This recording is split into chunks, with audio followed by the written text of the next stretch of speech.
Thank you for joining us for this webinar. It's called COVID-19 in Development Cooperation, Instruments and Experiences from Responding to and Preventing Crises. This webinar is being presented by GIZ. This is the Deutsche Gesellschaft für Internationale Zusammenarbeit. And we are responsible for implementing the German technical cooperation. And we have voices and project examples on crisis response and prevention from different projects prepared for you today. Before we introduce our speakers, I would like to cover a few housekeeping topics. So one is that this webinar is being streamed live now. It's also recorded and made available afterwards on the event website from which you are joining right now. So afterwards, we welcome you to revisit the content yourself and also to share it with your colleagues. We also invite your comments and questions. So please look at the Q&A chat box on your screen. And if you think of a question for the speakers at any point, then just type it in there. And we will either post it to our speakers at that time, or we'll hold it for the discussion portion at the end of the event. You can also post comments if you like. And to connect to other participants also beyond this workshop, you can set up your contact details and profile in the participants listing on the conference website. So this is your chance to chat and network with all the experts from the disaster risk management community. Okay, so today's presenters are Christian Poschmann from GIZ in Ukraine and Mareike Bentfeld and Matthias from GIZ in Germany. I will introduce our speakers just briefly before their inputs. After the three inputs, we'll have enough time for a Q&A session. My name is Arne Brandschwede. I work at the GIZ sector program, Peace, Security and Disaster Risk Management. And we advise the BMZ, the Federal Ministry for Economic Cooperation and Development, on how to strengthen their reach in the international community and the partner countries. I would like to briefly explain what this workshop is about today. So COVID-19 has been with us for about 1.5 years now. And on behalf of the German government, we at GIZ, we have been supporting our partners in the developing countries in the fight against this pandemic. And for a number of years, GIZ has been working in these countries on the area, for example, in pandemic preparedness, health systems, and disaster risk management, for example. And on the basis of this experience, we were able to implement immediate measures. But on the other hand, we have to say that no one was really prepared for the full impact of the crisis. And we had to make compromises. We had to adapt our ways and also to learn from experiences. Apart from additional financial resources, we are also expanding current projects to include measures to fight the pandemic. So this includes projects that have not previously focused specifically on health, but which have refocused the activities in the short term. And as the pandemic has, as you know, has affected basically all areas of society, this is a necessity in a lot of projects. So this tells you already that in our projects, we had to weigh options to balance activities in the short term and the long term. And sometimes it also means to delay or to restructure activities. As said in the beginning, the pandemic has been with us for about 1.5 years. And you might be asking why you're offering a workshop on this topic now, seemingly late. But this time was necessary to get from a state of reactive crisis response to a state in which the idea of crisis prevention gains more ground. And this year's topic of the German Conference on Disaster Risk Reduction is Build Forward Better, as we heard earlier today. Sometimes this is called Build Back Better or Green Recovery or Preventive Reconstruction. But whatever wording you use, it essentially means that you learn from the past and you try to integrate that knowledge into activities to start off right, to maybe let prevention and risk awareness have a greater role. And maybe also to rethink how we deal with crisis in general. And if we are good at this, then our partners, developing countries, they will become more resilient in the face of future crises. So this term, Build Forward Better, is, you could say, a window of opportunity. And in the light of this year's topic, we would like to provide some insights into our work and how we dealt with and still are dealing with disasters and crises. And this understanding is part of comprehensive risk management. I'm sure you have seen this figure of the disaster cycle in one of its many forms. It basically shows how disaster risk management is a continuous process to strengthen the resilience of vulnerable people. But what this figure usually falls short of explaining is that no disaster or crisis has a single cause, and we need to integrate different hazards, sectors, and instruments from various disciplines. And this is what we like to call comprehensive risk management. This happens against the backdrop of making choices. We have a limited time, we have limited budgets. So how can we support our partners on the ground and also like-minded decision makers to best respond to disasters while also not falling short of taking preventive action? And this provides the common theme for today's workshop. And I would now like to give you a glimpse of what we're going to hear today. From Christian Poschmann's project in Ukraine, we will hear an input on crisis response. So how can German Development Corporation support its partners in extraordinary crisis without losing sight of the long-term perspective? In order to strengthen the emergency management in Ukraine, GIZ is supporting emergency services to deal with damage incidents, basically. And the goal is to set up a regulated division of tasks between state and municipal emergency services and to foster operations that accord to generally applicable rules. And one focus is on rural communities and also communities with a high density of vulnerable population groups. And the first structures for this that have already been created with, for example, joint training courses, but with the onset of the COVID-19 pandemic, certain priorities such as the establishment of structures for the municipal emergency management in communities, they took a backseat. And Christian will tell us later how this looked like and what GIZ did to cope with a situation that we all haven't really experienced before. So disasters, just as we are currently experiencing with COVID-19, have impacts on a variety of sectors, such as public health, economy, governance, tourism, critical infrastructure, you name it. And so disaster risk management essentially is a cross-sectoral issue. And reducing the risk of a disaster requires vision, it requires planning and also competence. And the pandemic is illustrating the vulnerability and also the interlinkages of all these sectors worldwide. Almost no country was adequately prepared for the impacts and challenges. However, that managing the crisis is particularly overwhelming for countries without efficient state institutions. Often the expertise and capacities of decision makers are not quite at the level that would enable them to address these risks effectively. And against this background, the global initiative on disaster risk management is geared towards fostering what we call risk-informed development. That means an approach of development that takes into account systemic risks. And Mareike from the Global Initiative will tell us more about the approach and how it helps our partners to be more resilient.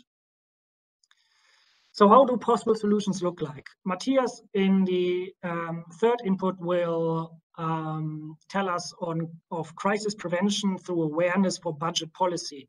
So how does a budget affect the city's capacities for better risk governance? In addition to structural measures at the national level to reduce disaster risks, we also need measures at the local level to build resilient communities. And this includes private and public finance measures, and it includes fiscal or budget policy approaches, and they play a crucial role in developing strategies for financing risk management activities. The GIZ risk financing and insurance team is developing a fiscal budgeting tool that will be piloted in Accra in Ghana, and it examines the role that public budget financial management can play at the local level in order to better prepare local authorities for disaster risks, and also to identify gaps in how ex ante and ex post funds can be better coordinated. At this time, I'm now going to hand the floor over to Christian Poschmann, who is going to showcase how the COVID-19 pandemic affected project implementation in Ukraine. Christian works at GIZ and heads the project, which is called strengthening the capacities of state and municipal emergency management in Eastern Ukraine. For 10 years, he has been working in various functions on the subjects of civil protection, disaster prevention, and fire services, and usually in fragile contexts. He has been working in Ukraine since 2015. And yeah, Christian, it's all yours. I'm going to share the slides right now. Just give me a second, please. Okay, this seems to work.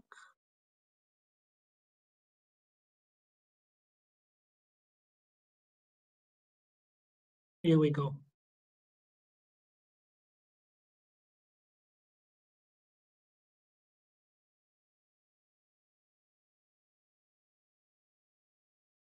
Thanks a lot, Arne, for your kind introduction. Today from Kiev, Ukraine. Thanks for joining. My name is Christian Poschmann, and I'm leading a BMZ finance project.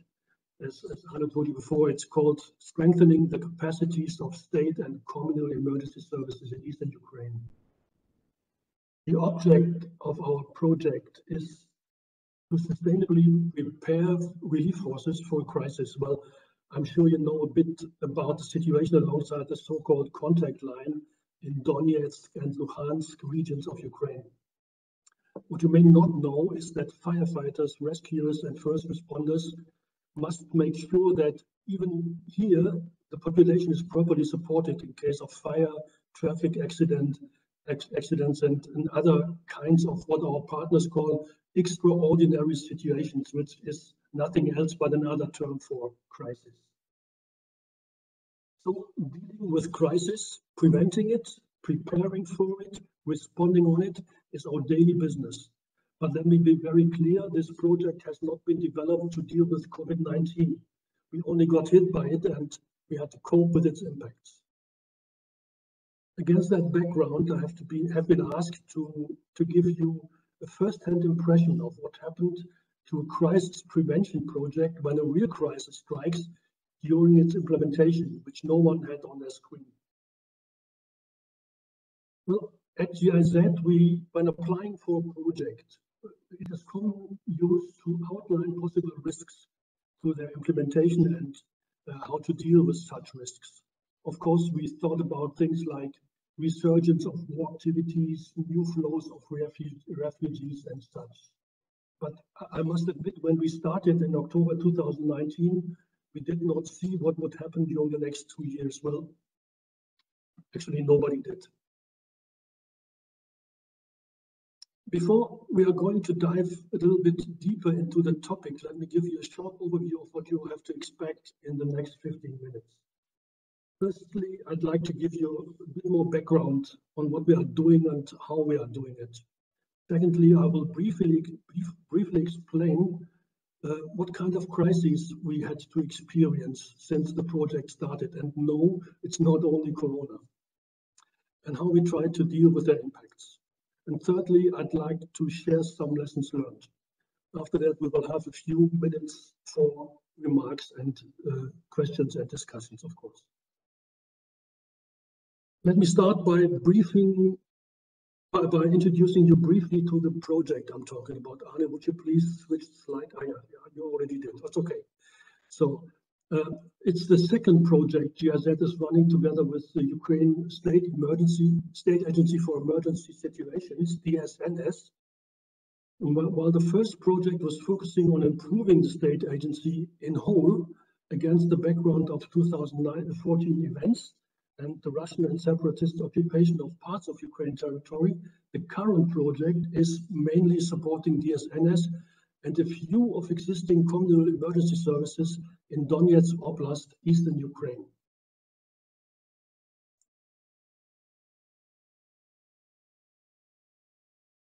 On the slide, you can see what we are doing in general to improve their response and prevention skills. Firstly, you must understand that the success of a GIZ project is measured by certain indicators, which must be defined in advance. Those indicators give us a direction and they are fixed, well, more or less they are fixed. To reach them, we are performing certain activities like organizing trainings, as you can see on the slide, procuring partners with vehicles and equipment, and advising our partners in terms of how to integrate new techniques or volunteers, or how to develop new training curricula. We means the GIZ project team, our German project partner organizations BBK and THW, and several German and European experts, mostly active firefighters. The project started in January 2020 and is about to end in March 2022. Next slide, please, Arne. Few remarks on our Ukrainian partners. DSNS is a former ministry, now a state agency, and responsible for fire safety, rescuing, and technical relief all over Ukraine. Only 67,000 forces, out of which only 40,000 are relief units, must cover a country double the area of Germany. Communal fire services, like we know them, as we know them from Germany or other Western European countries, are non-existing or only in a startup phase. Next slide, Arne. With this slide, I'm trying to give you a better understanding of what happened during the last 2 years. You can see a more or less ideal timeline in the upper part of the slide and a somehow broken timeline below. We started in January 2020, exactly when COVID-19 struck for the first time. And I do not have to tell you about the effects of the virus from the first lockdown till today. Especially when we were trying to somehow cope with the first wave of the virus, huge wildfires took place north of Kiev. Well, I'm not talking about typical wildfire of only local impact.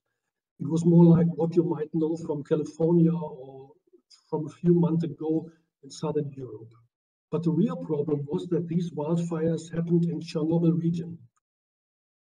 The nuclear plant itself has not been affected, but a lot of still contaminated spots around this plant, like waste sites, have been affected. In a nutshell, the fire caused large clouds of smoke gas with a considerably increased level of radioactivity.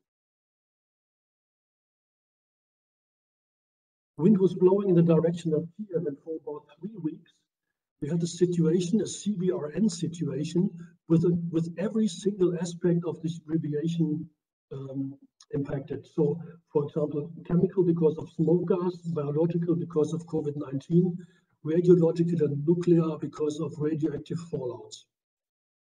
And of course, within a few weeks, several requests from our partners reached us asking for emergency aid to deal with the virus and the wildfires. But as I told you, the project and its budget is more or less fixed, so it cannot be given over to a different purpose, even if it would make sense. In that situation, BMZ provided additional money, and we organized some urgently needed equipment to fight the virus and the wildfires. At that point, we started to realize that the project's timeline might need some major adjustment. To better understand this, I'd like to give you a brief idea of how the project has been influenced by this more than extraordinary situation. Next slide, Arne, please.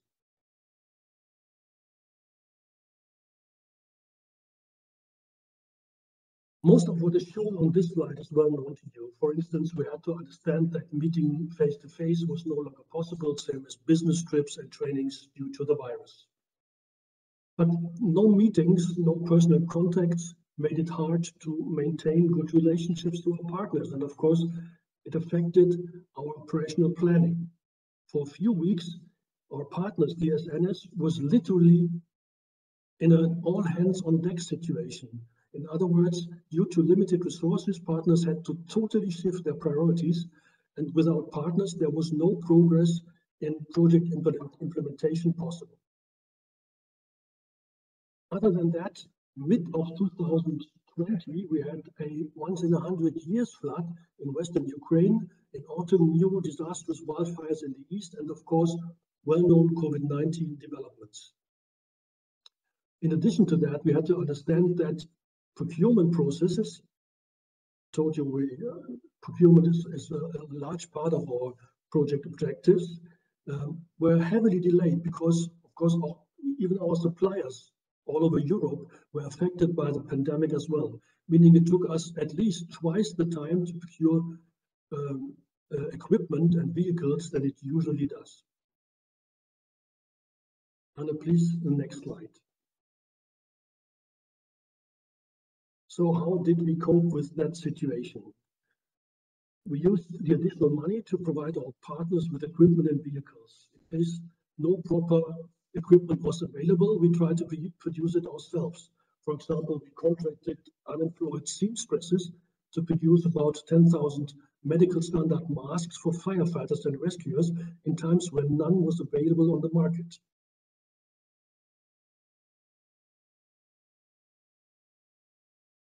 Next slide, Arne. As for the wildfires, we have been able to procure on very short notice a large fire extinguishing vehicle, many kilometers of fire hoses, and dosimeters for the relief forces.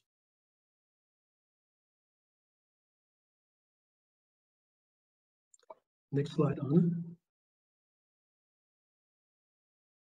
As for the project itself, we tried to shift whatever was possible from offline to online formats, but of course, as you may understand, the technical training on how to use new equipment can hardly be conducted online. So like surfers, we waited for a good wave to come. We tried to find gaps in between the Covid-19 development. We used periods in between waves to conduct a few online trainings, which sounds easier than it actually was. Also, because the COVID situation in Ukraine differs a lot from the situation in Germany and other countries, especially the countries our trainers came from. And the same was for the vaccination levels, which made everything pretty complicated. At the same time, we had, of course, to adjust our operational planning accordingly, which we implemented, for example, comprehensive safety measures. For meetings and traveling, we replaced all project activities which clearly couldn't be conducted, like public events with hundreds of participants. On the next slide. So let me sum it up.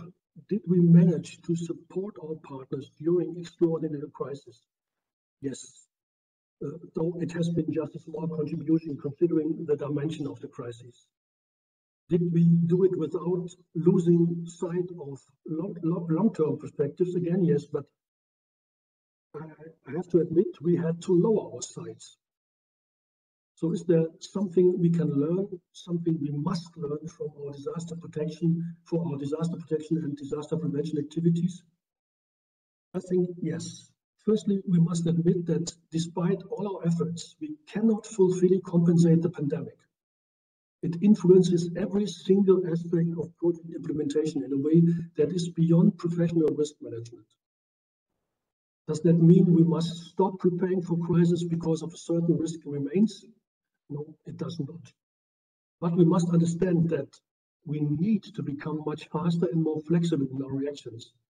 We must understand that building structures and improving resilience becomes more important than ever. There will be other crises. Another pandemic, storms, floodings, wildfires of never known intensity, which threatens all our long-term activities. Whether we like it or not, reality does not care about our plans, our indicators, or our operational planning. So let's do what we can do to strengthen also our short-term reaction capabilities, and let us draw especially one lesson from the last years. In German, I would say, schlimmer geht's immer, or in English, quoting Muppet Show's Fuzzy Bear, he used to say, there's always one step further we can go down. We should never forget that. Thanks a lot for your attention.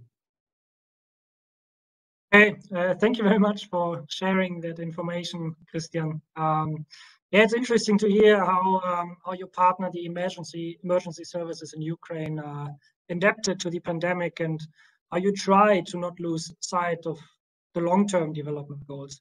What might be an interesting point for discussion later on in the Q&A session is, yeah, the question you just raised: how can we react to crises faster, more flexible, and at the same time try to build long-term resilient structures, and if this might be a trade-off even.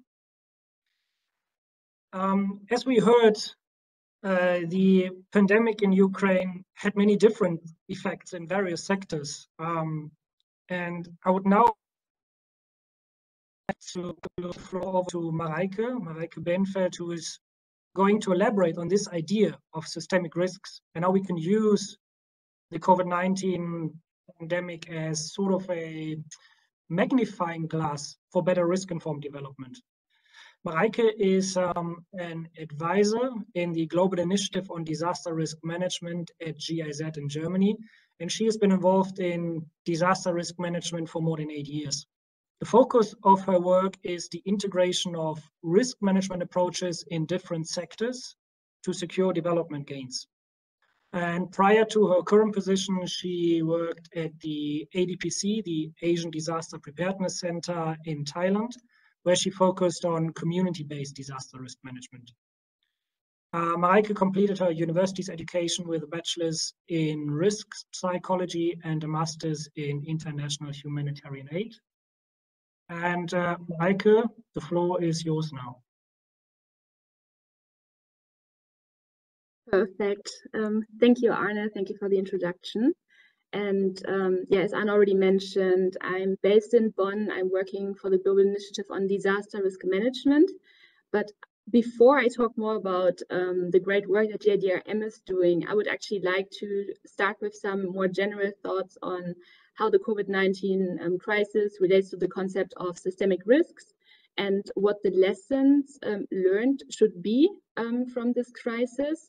And then I will talk a little bit more about the concept of risk-informed development and what exactly GIDRM is doing in this context, focusing especially on our work in Georgia at the moment. Okay, next slide, please. As we already heard a couple of times today, and we will probably hear more about it tomorrow as well, the COVID-19 pandemic did really highlight the vulnerability of different sectors and also the interdependencies between sectors. The crisis did not only have a huge impact on the public health sector, but also on food security, on tourism, on education, and overall economic growth. What made it even worse is the parallel occurrence of various hazards that resulted in system limits being exhausted even faster. And maybe the most famous example in this part of the world is the explosion in Beirut in August 2020. And the number of COVID-19 infected people did actually increase by 180% after the explosion. And you can imagine that this double burden was a huge burden on the health system. And actually, it was something that could have been prevented by proper safety measures at the site. COVID also showed how important it is to link these immediate relief measures with long-term stabilizing economic measures to prevent the collapse of health systems, lessen the impact of economic recession, and also prevent the emergence of fragility, conflicts, and irregular migration. The second main point that COVID-19 showed is that it's not good enough anymore to have this very narrow focus on a small set of hazards by one or two government agencies, because they are not able to prevent or even respond to more complex disaster risks. Next slide, please. What we tend to focus on is one threat at a time, which typically in our field of work means a natural hazard turning into a disaster. But what we need to take into account are all these potential new threats or multiple simultaneously occurring risks. Disaster risk management in general is still largely focused on responding to disasters rather than adopting a cross-cutting preventative approach to minimize risks. And decision makers often lack the necessary skills and capacities to understand and adequately deal with these complex risk landscapes. And as we also heard earlier, is that in general, almost no state was adequately prepared for the impact and challenges of COVID-19. Managing such complex crises is particularly overwhelming for those countries without efficient state institutions, fragile statehood, or those at risk from extreme natural events. And I just want to highlight one current work stream of GIZ. So GIZ is currently working with UNDRR and the Institute for Environment and Human Security at the United Nations University on a study on cascading and systemic risks, lessons learned from COVID-19, in short, CARICO. And the goal of the study is to develop a conceptual framework and a model to understand, assess, and ultimately manage cascading and systemic risks associated with COVID-19, and provide recommendations for science and policy on how to better prevent and manage systemic and cascading risks. The study is currently being developed, and I think this might be something interesting to look out for in the next couple of months, to see what exactly they come up with and what we can take from their learnings for our work. So next slide, please. So this is the understanding of risk that I just presented or described a little bit, where we should be going. And the thing is, this understanding of risks, that they are complex and driven by certain risk drivers such as fragility, climate change, urbanization, and re-governance, isn't new at all. So this is also not something that only came about due to COVID, but this understanding was actually around for a really long time. But this is exactly what COVID-19 did. The crisis provided this magnifying glass, so more people engaged or understood what this systemic risk approach actually means. But still, even though there is this understanding of the complexity of risks, they are still not always adequately taken into account in the planning and programming of development measures. And this includes both regional and national development planning processes, but also international cooperation programming. And this lack of understanding and the ability to manage systemic risks makes it very difficult for countries to achieve the goals set out in some of the global agendas, such as the Sendai Framework for Disaster Risk Reduction, but also the Sustainable Development Goals. And not reaching these goals is obviously not ideal, but it gets worse, because any improvement in poverty reduction, disease control, and access to health, education, social services is undermined by these new and emerging threats. Disasters can suddenly wipe out many years of development achievements and reduce the development opportunities of the affected countries. So this is not just about not being able to reach certain goals that have been set at the global level, but it's really about ensuring that countries can develop the way they intend to develop. And one of the answers to this challenge in our understanding is risk-informed development. And now, before I talk a little bit more about risk-informed development as the concept itself, I would like to take the opportunity to quickly introduce the Global Initiative on Disaster Risk Management, who's focusing on promoting and strengthening the concept of RID in various countries and regions at the moment. Next slide, please. So the Global Initiative on Disaster Risk Management was set up by the German Ministry of Economic Cooperation and Development in 2013 already.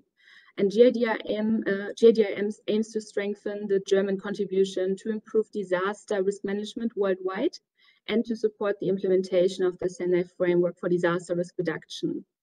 The initiative supports partner countries in their efforts against extreme natural and weather-related events to safeguard development efforts and to protect lives. What we found in our work of the last 7-8 years now is that quite often decision makers in specific sectors, such as, for example, health, tourism, education, do not regard disaster and climate risk management as something they need to be concerned about. Disaster management is something done by specialized agencies, and in case something does happen, the national government will support and rebuild, or they rely on insurance companies, for example. The COVID-19 crisis showed that this narrow focus just isn't enough anymore with the ever-changing risk landscapes and new and emerging threats. Enabling what we call non-traditional DRM stakeholders to see the importance of integrating risk considerations in their key processes is one of the main components to ensure risk-informed development. And as we also heard this morning, the debate around risk-informed development is becoming increasingly relevant at the international level. And especially UNDRR and Mami Mitsutori, they have been very vocal about moving in this direction.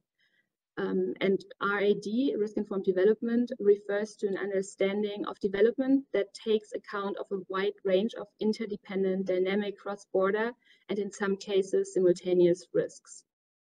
So risk-informed development is a continuous process of addressing complexity and never neglecting it.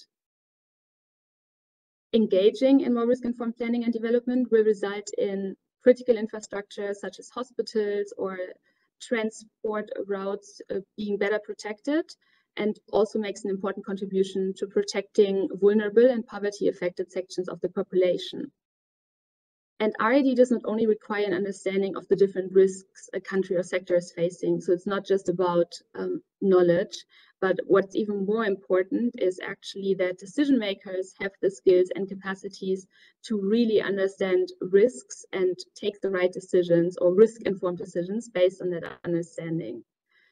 And with this in mind, GIDRM is focusing on enhancing capacities and skills of selected decision makers and regional organizations and initiatives in Southern Africa, Asia, and Latin America to enable them to use risk-informed development approaches in their specific fields of work.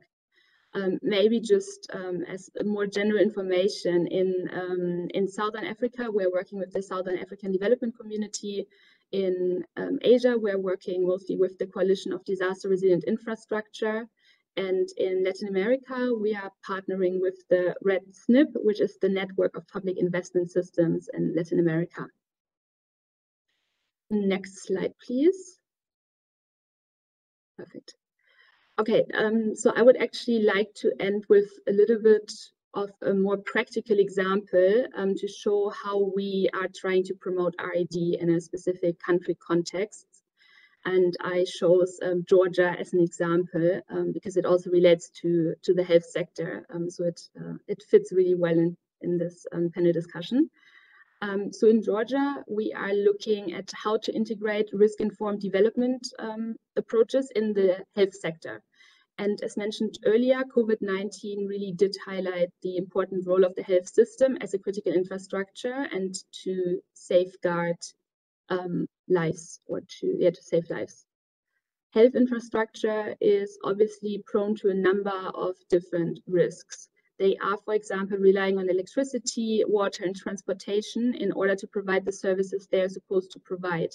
However, all these critical infrastructures are very prone to disruptions that could lead to loss of life.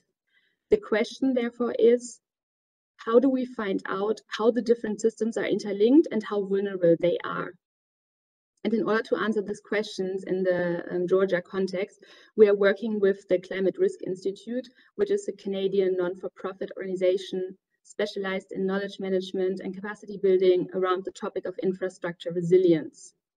They are co-owners together with GIZ and the Institute for Catastrophic Loss Reduction, another Canadian-based organization, of the Public Infrastructure Engineering Vulnerability Committee Program. This is a very long name. It's normally shortened to PIVC protocol. And yeah, I just wanted to show what's behind this abbreviation. But from now on, I'm just going to refer to it as PIVC. So the PIVC protocol provides a step-by-step process to support screening level assessments of climate-related vulnerabilities and risk related to public infrastructure.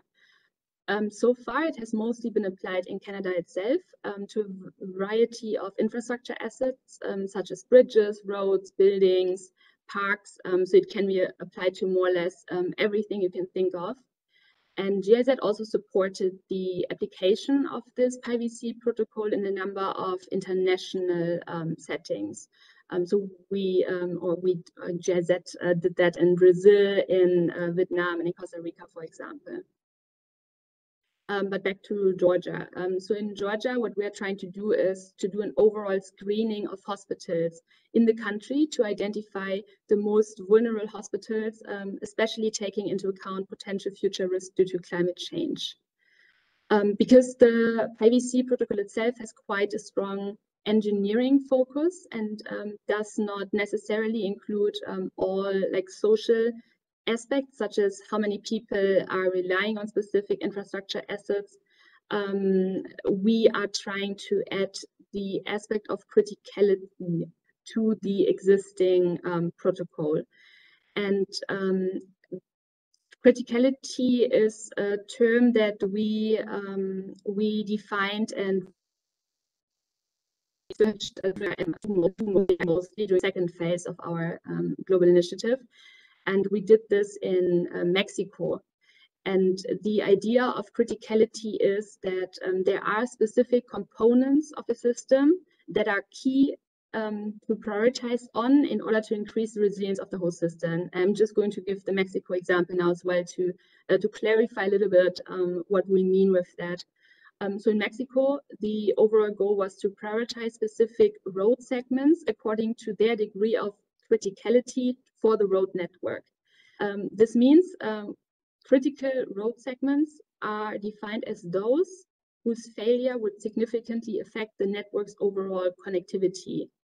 For example, if you have one road segment that is key to one community in order to access markets in neighboring towns, this has a higher criticality than a road that could easily be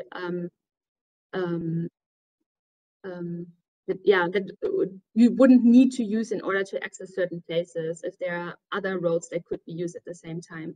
And if you're interested in this topic, you can just look at the GIDRM website where you can find the final report from the Mexico example. Coming back to Georgia again, the same line of thought can be applied to health infrastructure. So which hospitals in the country provide a crucial support to overall public health in the country?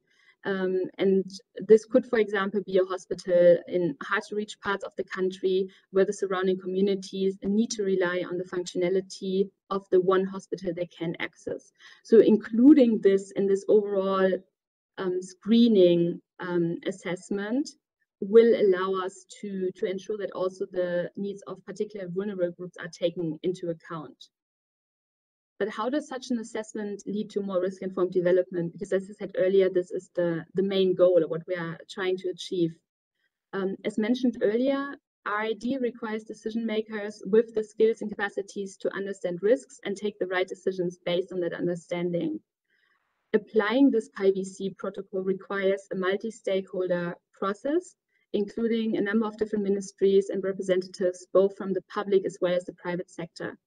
Bringing all these different stakeholders together in order to discuss the potential risks to the health system, share data, and work on a common solution builds capacities and allows decision makers to prioritize where and how to invest resources to ensure that the health infrastructure as a whole will be more resilient. Really important there is also that it includes non-traditional DRM stakeholders, as I said earlier. They play a key part in this risk assessment process, and offering them the opportunity to work with disaster and climate experts, for example, and also the other way around, will not only build new networks, but will also increase the mutual understanding of what's needed and what can be done. Yeah, I would like maybe just one slide.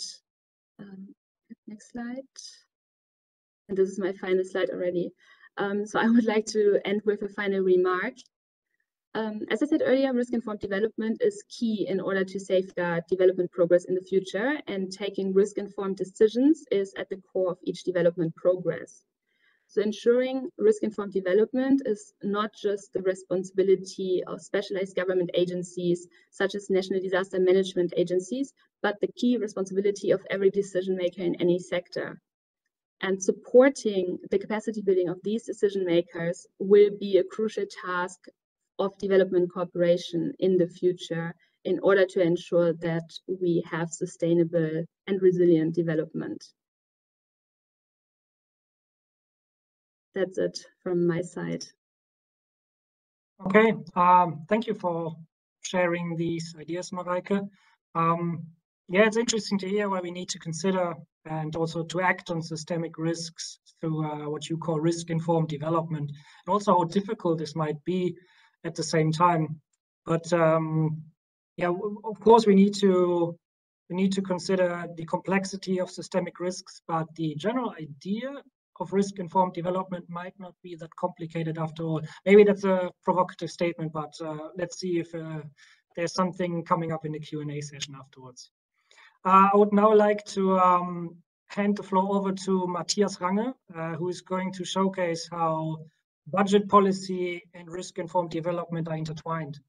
Matthias has 15 years of expertise in planning and implementation of various projects on microfinance and microinsurance, on climate and disaster risk management, and also on private sector development. And he holds a university degree in business administration with a focus on international marketing and change management from the universities of Aachen and Singapore. And he currently heads a unit on risk finance and insurance at GIZ. So Matthias, the floor is yours. Yeah, thank you very much for the floor. And since all the introductions already been done and I have only 50 minutes, I think I better get going, right? Good, yeah, first slide, perfect. Budget and fiscal policy. To admit this is a rather new topic for me, which may not be the reason why you're here today, but I thought to be honest with you. My background is led by the discussion what role the private financial sector can play in order to enable disaster risk management. And for all who have followed the discussion which we had here in the FATA over the last couple of years, and of course also in all the other conferences, the role of private financial instruments has been limited to the role insurance plays as a risk transfer instrument. And if you reduce it to the most direct impact, the nature of insurance is to cover the residual risk. Now the residual risk, as you know, is all these which won't be reduced because the effort just doesn't make economically sense or it's just not physically possible. Next slide, please. But I'm not here to tell you about insurance, but I would like to tell you why we are now looking into the odd topic of public finance and especially fiscal policy and how do we do it. So therefore, we need insurance as a door opener for that discussion. So I would like to ask you to stay with me despite the hunger you may have at that time of the day. I'm quite hungry already, but I'm sure you can resist that. And please, let's have a discussion afterwards. We would really like to have that. And as you know, next slide, this slide, being a standard approach in disaster risk management now for several years, we realized a few years back that insurance products have to be blended into a holistic or institutional, or as we call it, an integrated risk management approach to be effective and often even possible in the first place. And from these insurance perspectives, we need prevention, preparedness, and we have to have an aligned response phase and a forward-looking, hopefully improving recovery phase to make insurance possible and especially affordable. I guess one can kind of switch it from all your perspective, different perspectives with which you are coming in here, but I think it is key that really to stress in the communication the word integration, because all these phases and efforts are depending on each other, and we do have this reciprocal relationship, synergy effects, and more especially coming again from the insurance part of the world, the dependency. So I do like that concept a lot, but I just don't see it happening. And I would like to ask you, or if you know, or I keep on asking that question, why do we always look at this or we look at that, but we hardly look at the big picture, which where everything is being brought together? And why we don't see that happening, I also ask this, of course, there are various reasons, but the question which is always occurring is, who's paying for all of that? And the other, everybody, seriously, everybody is telling me it's the government. Disaster risk management is seen as a sovereign responsibility. And there are probably a lot of you, being the expert on disaster risk management, who would agree with that. And you probably know that better than me. And I would not even argue that this responsibility is would be somewhere else, but it is with the government to take it and to push for it, to take the lead, to be in the driver's seat, but also, and here I come, it's to enable it. Because I'm asking myself always, why are we limiting us by focusing on the strategies only governments can play? And thereby limiting, sometimes even excluding, the involvement of other stakeholders, which creates missed opportunities to strengthen resilience across sectors and levels. And I'm talking here macro, meso, micro level. You know, the GIZ like that approach. Me personally, I do that a lot. Especially we see in crises which we cannot predict, which are surprises us, cold hearted as the Corona crisis did.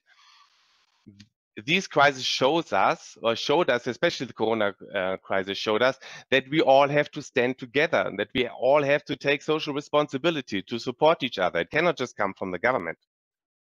And it doesn't matter if I'm an SME, I'm a father or mother, a city or a value chain leader, I do have my certain perspective, and I do have my needs. I have my capacities, and I also have to play a role in my society or in the society I'm placed.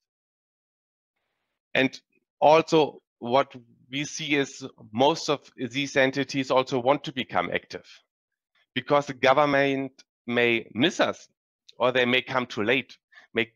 Sometimes they give us what I don't need, and sometimes they give us, no, and they definitely does not give me what I need every time. So I think it is quite fair to say that some of these stakeholder groups want and some have to become active. But it depends on the access to financial resources, if they can play their part or not. Which brings me to the topic of disaster risk finance, where public funds and fiscal planning can play a certain role, or should play a certain role, as much as private financial products. But let me quickly take you to Ghana, and where we tested it on the issue of public assets from the role of a city government.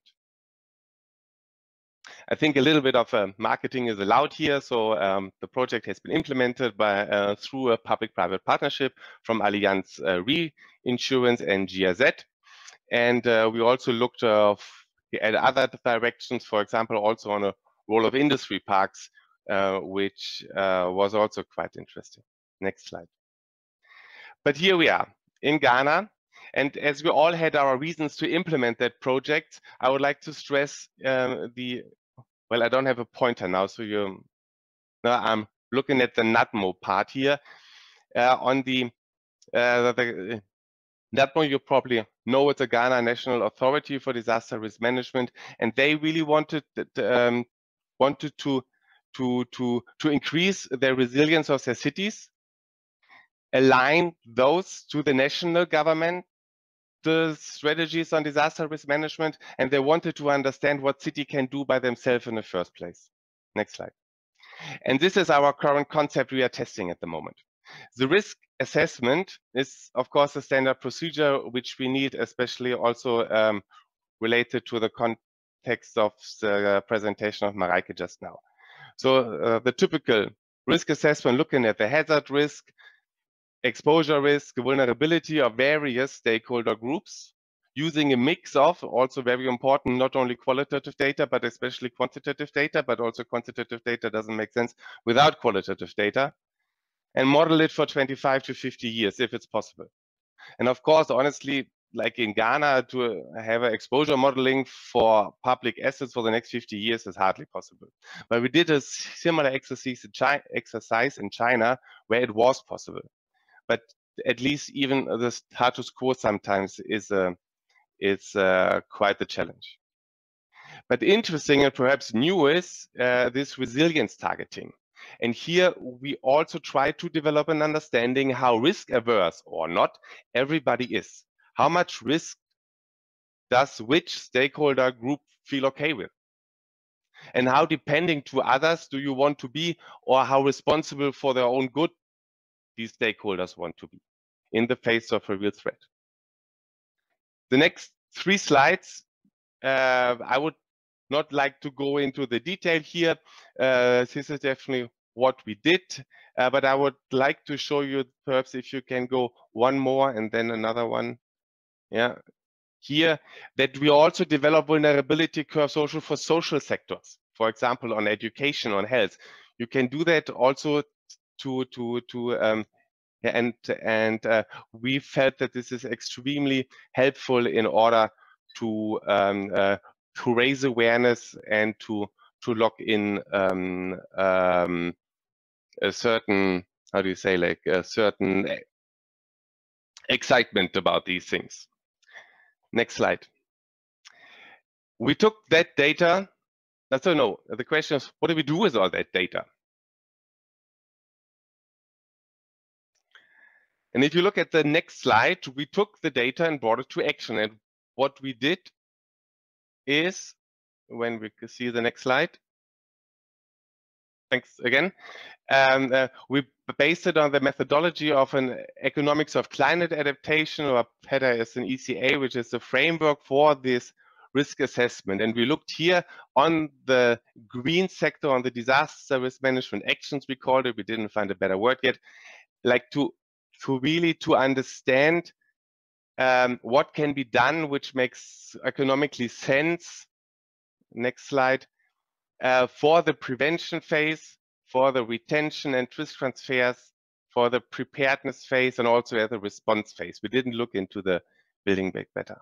And we developed here risk profiles for all the individual public assets which were located in the flood-prone areas, to really understand for all these different slides, what do you have to do, what can you do, how much does it cost, how much which specific exercise costs how much money. And many of them included also markets, where we saw small sellers, but also even medium businesses which were affected. Next slide. In general, we can draw the conclusion also to promote the development of contingency plan, and to do this earlier than we did. Yeah, we did that far too late. We have to do that really, or like our recommendation is that to do that in the very beginning of the project, because especially here, if cities develop these contingency plans as participative as possible, involving, of course, all the critical infrastructure, police, health, fire brigades, etc., but also NGOs and also the MSMEs who are, for example, located in the markets, or also the households which are especially placed in the flood-prone areas who are the most vulnerable. It gives you, as you know, a very good overview of, next slide, again, it's the same, like you see about the risk holder purpose, timing, and risk level. Really, like who needs what, when, and where.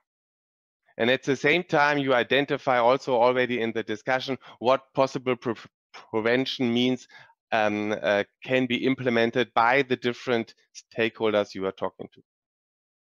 Next slide. We did some work on which I will not elaborate now, because it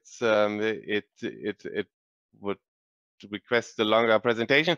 However, I put that here into one slide for your reading afterwards if you are downloading that presentation. And yes, of course, we also developed together with Allianz Re. That's why they were there also, not only to support us with the risk assessment, but also for the development of the insurance product. And we do have this now, a public asset flood insurance product, which is a hybrid product, which is indemnity based but has a fast payout and also a 20% buffer as a grant, also index based, in order to support the vulnerable houses and households which are in the midst of the worst area. But to come back to the original question, I think we can go to the next slide already. Who's paying for it, right? That was a question. So we realized that there are quite some options for cities to become active. And it is therefore a discussion on a host of the household or the budget line of a city, if they are able to afford it by themselves. And with that understanding that, of course, money spent in prevention is wiser than spending it on an emergency situation, we realized that internal budget lines, we analyzed, sorry, not realized, we analyzed their internal budget lines of 3 municipalities. And for illustration processes, one of them had in 2020 an overall budget line of 6 billion euros, which was about half of what they have in 2019 COVID related. And we had from this 6 million euros, we had 130,000 which were set up for disaster development and management, which is even more than 2019, even though they had half the budget line only. And in 2019, it was also the overall source where the funds for the cities came from. 2019, it was a 1-to-1 split. Again, COVID related, it changed to a 3-to-1 in 2020, but we saw that 2018 and 2019 it was a 1-to-1 split. So that did had some income, that did had no relationship to a private financial institution, but we also did not expect that in Ghana. In China, we did have that. But they do have also from the revenue coming in from their fiscal budget line, they had income, yeah, to which would work. But again, coming to the 130,000 euros which they have 4,000 euros have been reserved for emergency works, 30,000 for training and seminars and also conferences, and the rest was all on administrative costs. They also looked into the topic of public finance. There was a small donor funding of about 35,000 euros. Again, a little bit has been used for, I think they built some recreational park with it. But again, so kind of not 100% sure as this was intended to be. But again, the biggest bulk was used to general administration. So, and here we come to the next slide. The qualitative data which we came up in the end was, oh no, this is the insurance product. So you can go also for your reading afterwards. The qualitative data or the interviews which we did afterwards showed that actually they did not have the strategic planning on how they spent their money. They did not assess that. They had hardly, before us, no risk assessment. They hardly know about their all of their public assets. And so we thought, but even though we came in also with that tool too late, it developed a budget analysis tool. And this is a self-assessment tool, which is structured into 6 blocks. The first one is, or the first 4 are stated here, is a policy development and training, the budget preparation, approval, the budget execution, and also monitoring and evaluation. On the next slide, you would see also, perhaps you can show that here also, there are a couple of questions behind it, which we are asking. And also we added another 2 blocks looking into the budget performance indicators, and also, like, of course, where the funds are coming from. Now, as I said, unfortunately, we came a little bit too late with that one. So we do have the tool. It would be fantastic if anybody here in the audience has a similar project in urban who would like to test that tool. We're going to do that now in Pakistan, where we're going to run a new project on urban resilience by the end of the year. But like to really improve it and to make it a perhaps even a standard tool in future, you never know, it would need a couple of pilots and test situations. So please reach out to me. And another outlook is also the fiscal planning, because as we ran a research in Ghana to understand also then in that context the perception of the small and medium enterprises about their risk and how that changed also in the face of COVID. And we also further developed a financial component to the climate expert. I don't know if you know, the climate expert is a GIZ tool which we apply or which we offer to small and medium companies to understand how they can turn climate risk into an opportunity for themselves. And now with this finance component, where to get the money from, is really key for us. So to really give also the same situation to the cities as what we do not expect from the government, is you don't have to do everything by yourself, but you have to set up the framework. You can incentivize, you can also apply force with fiscal planning to enable efforts in resilience, and here fiscal planning is a key tool.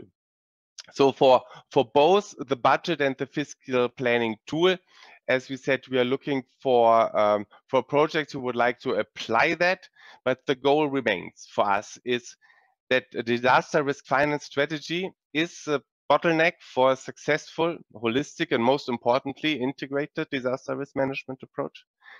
And it will have to become a mix between public and private finance, a sound fiscal planning, and also a combination from of our tools, right? From the tools which are coming from the development cooperation and also from the tools of the humanitarian aid. We have to also align more, we have to cooperate more, we have to speak more to each other to make that happening. And with that, I thank you very much for your attention. Okay, thank you very much, Matthias. Yeah, since financing is basically at the heart of activities, the projects that you're working on is it's very perfectly placed to initiate risk-sensitive measures. And what seems to be particularly important is to empower cities to finance and implement risk management activities, and also to know the actors' landscape to navigate different interests and different visions in a project. Slowly coming to the end of the workshop, and I will try to very briefly summarize the inputs we heard today, and then we open the Q&A session. First, I'll stop sharing the slides, so you can see us in a bigger picture now. So the projects, they were largely unprepared for the full impacts of the pandemic. GIZ had experience that allowed us to react quickly, to support our partners, needs-based.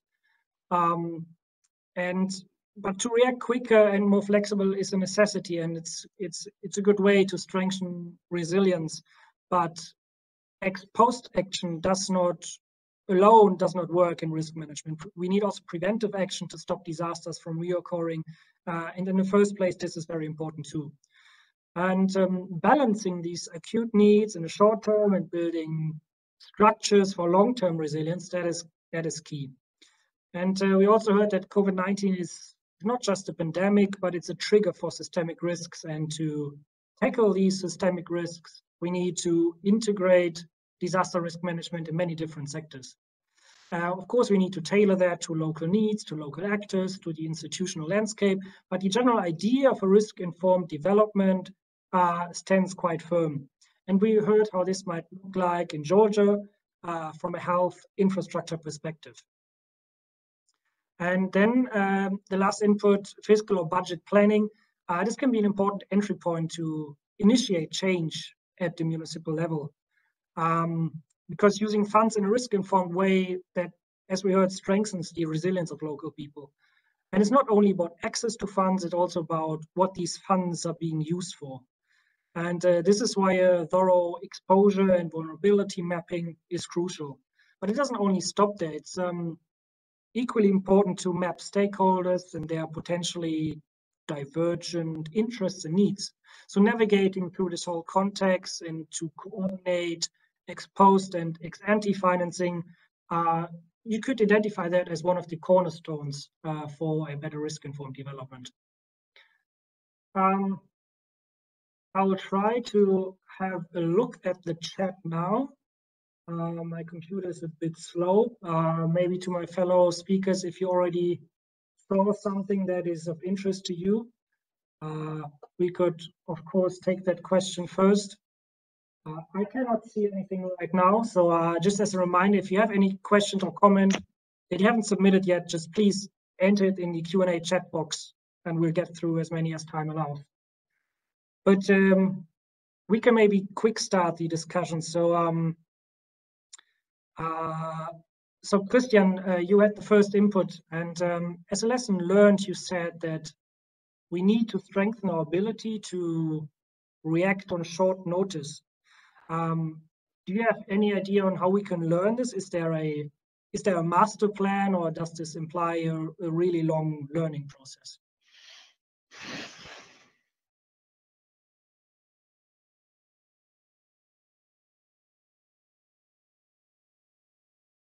You would be on mute, Christian.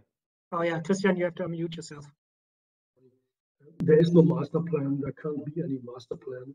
According to my experience, the trend is to strengthen monitoring, to strengthen our long-term perspective. But that's not enough. That's my message. We have to somehow be flexible and to make sure that we at least that we can keep that flexibility for at least a bit of it, because just long-term perspectives and focusing on it will not be enough, because we will have to face more crises like that. So that's why we somehow have to make sure that we are flexible at the same time. Okay, yeah, thank you very much. And from your Ukraine experience and with your partners when the COVID-19 pandemic hit you, do you have the impression that this yields a better perception for early or preventive action, or did this yield a better perception for that you need more capacities to react more quickly? So is this a trade-off even? This is basically the question. Both happened actually, and okay, nothing is only bad, and that there is something good even in this crisis. It helps learning. It shows weak points. It shows weaknesses, and it helps us understand how we can do it better. Okay, thank you very much. Then Mareike, a question for you. So if you were to break it down very simply, then why would you say is the concept of risk-informed development an answer to systemic risks? It relates a little bit to what I said in my presentation, because systemic risks, they affect us all, right? So it doesn't really matter in which sector I'm working. For example, I could be working in the tourism sector in Sri Lanka. So normally I wouldn't be involved with any risk, like I'm involved with a certain type of risk, but I don't really look at this, like the interlinkages, how I could be affected by a flood happening somewhere else in the country, or by social unrest somewhere else in the country. So normally I wouldn't be too interested, but in order to really ensure that my business, my sector can continue the way it's doing right now, I do need to be more aware. And being more aware is what the key of risk-informed development is, right? So in this like very connected world where we are going to have new uncertainties, new threats that we can't even think about now, and this relates a little to what Christian was saying, because we don't know what's going to happen. There's always going to be the next crisis. But being just more aware of what's happening and trying to reduce your own risks as much as possible, especially the ones you already know about at this point in time. This is key, and this is what risk-informed development is about, like just being aware of your own risk and trying to reduce as much as possible, and work with others. And this probably relates to what Matthias was saying, you just need to really collaborate and share data and share experiences and yeah, try to go from there. Yeah, that's a really interesting idea to raise awareness. So imagine if you were to talk now to a, say, risk management decision maker from a certain sector. You had the example from health infrastructure in Georgia, but it also can be tourism or any sector you like. What would you start with? What would you try to tell these risk management decision makers? What is most important in your opinion to make them more risk aware? This is super hard. I mean, this is at the core of our work. I mean, this is what we're doing all the time. We're just trying to convince people that they need to think about risk, that they need to be aware, that they need to think about climate change risk, like things that are going to happen in the future, right? So I think what really helps, and I think this is also where COVID comes into the picture again, is that a lot of people for the first time realized how vulnerable they are, not always just because of themselves, but also because of other sectors they're interlinked with, other agencies they're interlinked with. And I think Christian said it in his presentation, that it's also this window of opportunity, right? Going through this crisis together, realizing that you need to work together, that you are not a single actor just doing your thing in this world that is like easily like explained maybe. I think this is really going to help. And this is also, I think, what GIDRM is currently trying to do, because we have this opportunity, because we just started like more or less after the main part of the crisis happened. So the third phase of GIDRM only started last year, end of last year. So we are currently working with a lot of stakeholders that are very much aware of what can happen, and using this like current awareness of your own vulnerability and transform it into risk-informed development. I think this is like a huge opportunity we have right now. Yeah, thank you very much. There's a question for Matthias coming in. I'll just read it out now. You mentioned that disaster risk management is an aspect seen as a government duty, but it would be important to include the private sector as well. What are institutional barriers, or what could government officials do to enable the private sector?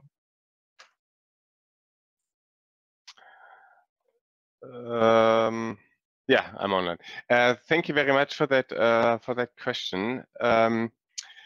Yeah, this is a fundamental question on which we are working upon. I think that the biggest no, there are 2 or 3 different aspects to consider from a government. First of all, we think that, and I think that we also heard during the different presentations now, that it is about information. You have to provide the information. His information is most of the time in the markets not available. Also, everybody always assumes that insurance companies have all that data, but they don't have that data. They may have a limited picture of the hazard level, but they don't have any idea about the exposure which we have in the countries, especially when we're looking at developing countries. Is it data which they need also to prepare, especially financial products, which are often not yet developed, because also the business case for the private sector is not seen so far, and that they also need that data on which they are basing their calculations, and often the data is not available, at least not for free. And I think that is a public good the government will have to make available. And of course, also the framework condition in terms of regulation. If you're looking into financial products, they have to be regulated. We do have, since a few years now, a possibility of a sandbox approach, which provides you as a financial organization a certain playing field in which you can try out and test new products, which are so new that neither the regulator has experience with that one. I think also here the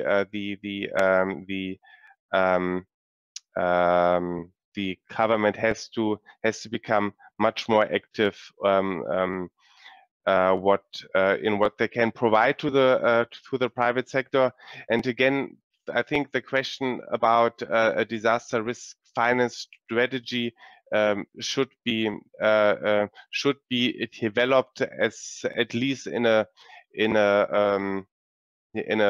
certain format where you bring really all the different stakeholders together to assess what their needs are, what the capacities are, and which who can play which role. I think that is perhaps not necessarily the biggest challenge that the private sector is developing or offering the products.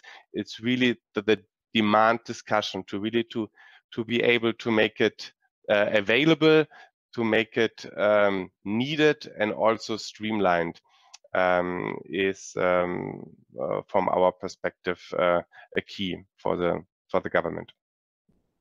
It's actually quite a nice point to round this workshop up. You said to work needs-based, to know what your partners, what the local population needs, and to make this, to try to make this an inclusive process, to see the actors landscape and to see who needs what for a better risk-informed development. But I think if I can add one more topic, which is perhaps a little bit which is let's say it's a very difficult topic to communicate, but as everybody after a major event is expecting that the government is stepping in, there has to be some sort of a communication that this won't be the case, or that this won't be a case to an endless amount. Yeah, and I think that also with fiscal planning and with penalty catalogs, a state can work in and incentivize or just forbid, for example, that certain or that buildings infrastructure is being built up in a flood-prone area, for example. Okay. Yeah. Thanks very much. These are some good food for thought on the integration of public and private financing, and how this might change the disaster risk management environment. I would now like, there are no more questions in the chat I just saw, so I would now like to close this workshop so all the participants can go and enjoy the other parts of this conference. So thank you to everyone who joined us for today's webinar. And Christian, Mareike, and Matthias, thank you very much for sharing your insight and your expertise. And thanks also, of course, to the German Red Cross for organizing this conference each year and bringing all the stakeholders from the disaster risk management community together. And last but not least, thanks also to the technical experts of Storytile who make this conference possible in this way. If you have any additional questions or would like to connect directly with the GIZ team, then you can either reach out directly using the contact information on this website, or you can also reach out via Twitter and LinkedIn. So thank you for your time and have a wonderful rest of your day. Goodbye.